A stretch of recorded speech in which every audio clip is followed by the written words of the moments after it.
is this brief, mortal life, if not the pursuit of legacy? Hey guys, welcome to another episode of Black and Green, where we are talking about HBO's original series, The House of the Dragon. We're talking about episode 3, Second of His Name, and I have 3 words for you. 3 years later. Yes, we see an immediate time jump in this episode. Episode 1 to 2 was 6 months. This is another 3 years after that, and it's only fair. I mean, Fire and Blood, which is the book that House of the Dragon is based on, covers a span of about 300 years. So, they're going to have to take a couple liberties with the time. So you remember at the end of the last episode that Viserys, the king, announced to the small council that he was going to marry Alicent Hightower, daughter of his hand and best friend of his daughter. Well, that whole best friend thing is pretty much over at this point. Alicent and Rhaenyra are not even barely talking to each other, and that is completely unexpected. I gotta tell you, Rhaenyra is really showing up to be the breakout star of the show, and it's a bit of a pity almost because they're going to be having a casting change in a couple of episodes, and I don't know how I'm going to feel about that.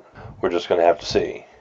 But so the show opens up with debauchery and excess, and there's a birthday celebration going on for Viserys and Alicent's son, Aegon, who is 2 years old at the opening of this, and there's going to be a big hunt festival, and someone keeps coming up to the king and reminding him that there's problems in the Stepstones, and we find out that this war in the Stepstones has been going on, and that Corlys Velaryon and Daemon Targaryen have been out there and have been fighting and trying to fight off the pirates and the crab feeder, and the king has been refusing to help them because he says that they started this war on their own, and if he was to step into their war, it would make him appear weak.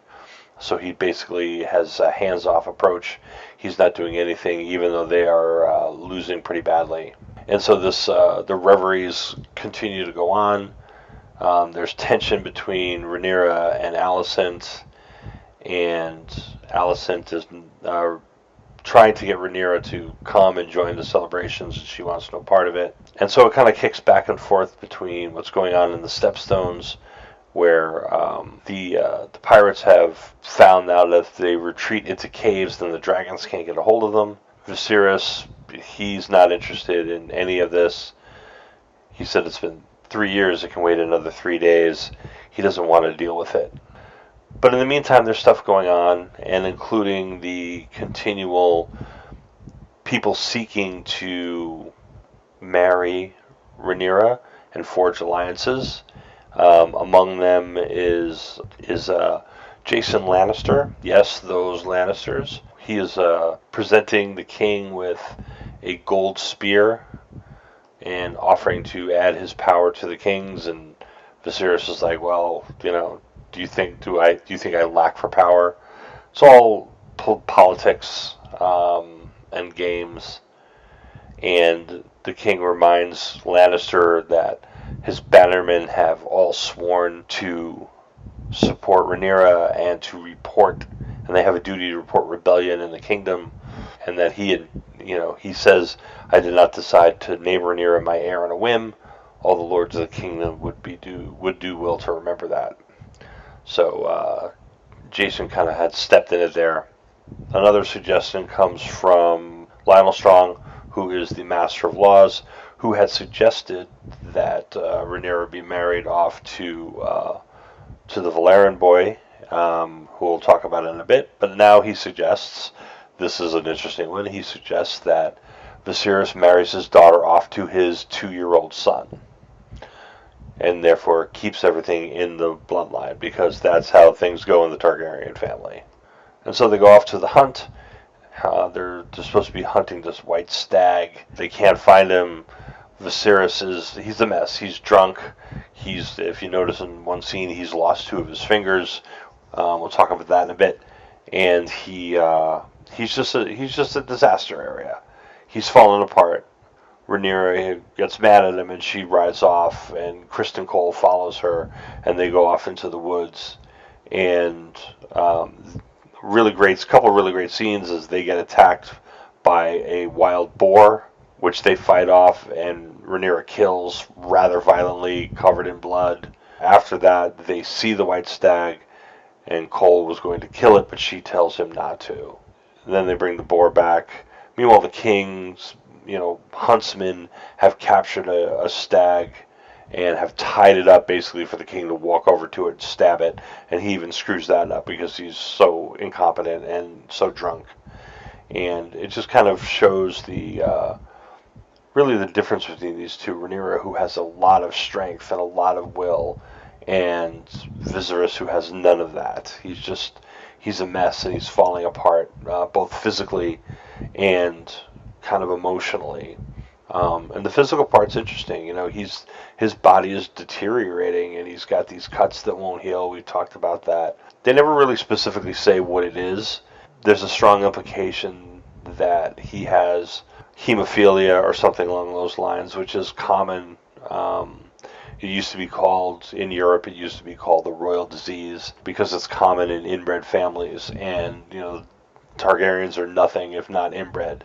And so there's this really strong implication that he has hemophilia. He's not healing. He gets infections. This will obviously cause a problem because as we are nearing the, quote, Dance of Dragons, the Targaryen Civil War, those are all going to have to obviously kick off once Viserys is dead.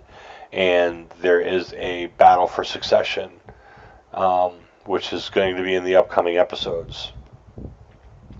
There was a spoiler way back in one of the early seasons of Game of Thrones where Shireen Baratheon was explaining to Davos Seaworth, he asked what she was reading because he can't read. He couldn't read at that point, or he didn't like to read.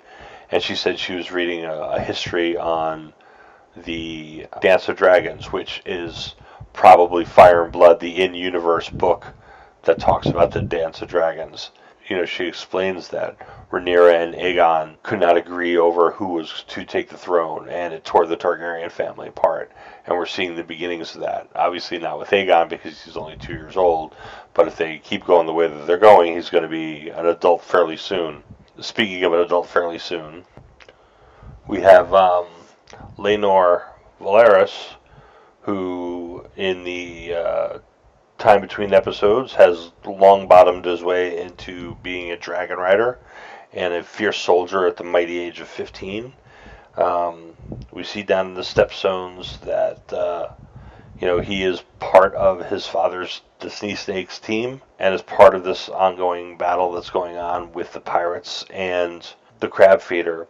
Eventually, Alicent is able to talk the king into supporting Daemon and by saying, look, I understand your point, but what is best for the realm, which would be to eliminate the pirates. And so he sends word to Daemon that he is sending 2 ships, at which point Daemon kind of goes full berserker and takes out most of the pirates, including the crab feeder, and that's really kind of the end of the episode there. The really amazing part about this scene is there's a big huge sequence at the end. Matt Smith does an amazing job, and he does not speak a single word in this entire episode, but he conveys so much power and emotion through his performance. He's really going to be a standout. And when we get to later on where we start to see Rhaenyra and Daemon together, I think this is really going to be a key point of the show, is that relationship between the two of them, and I'm really kind of looking forward to that. So that's basically the recap there. This is kind of a bridge taking us from the early setup into what is probably going to wind up being, kind of getting into the meat and bones of it a little down the road. I think we're going to probably not have Viserys around for much more than another couple of episodes. We're probably going to see another big time jump by episode 5, and then we're really going to be hitting the ground running in terms of what happens, because this is really all the stuff that we've seen so far is really just prologue to the actual Dance of Dragons, which is going to kind of be the key here of this series for however many seasons that it goes. So that's it as far as the recap goes. This is going to be a short one because I have a lot of stuff going on this week. We have some family over and visitors and stuff over. So, but next week I plan on doing kind of we'll be getting ready for the middle of the season, and I plan on doing kind of a long or here's where we're at and kind of hitting the high points of it. So we'll see you guys next week. Randall and I are also planning to record on the main show at some point this week, so hopefully we'll be dropping that soon. So thanks for listening, and Valor Morghulis.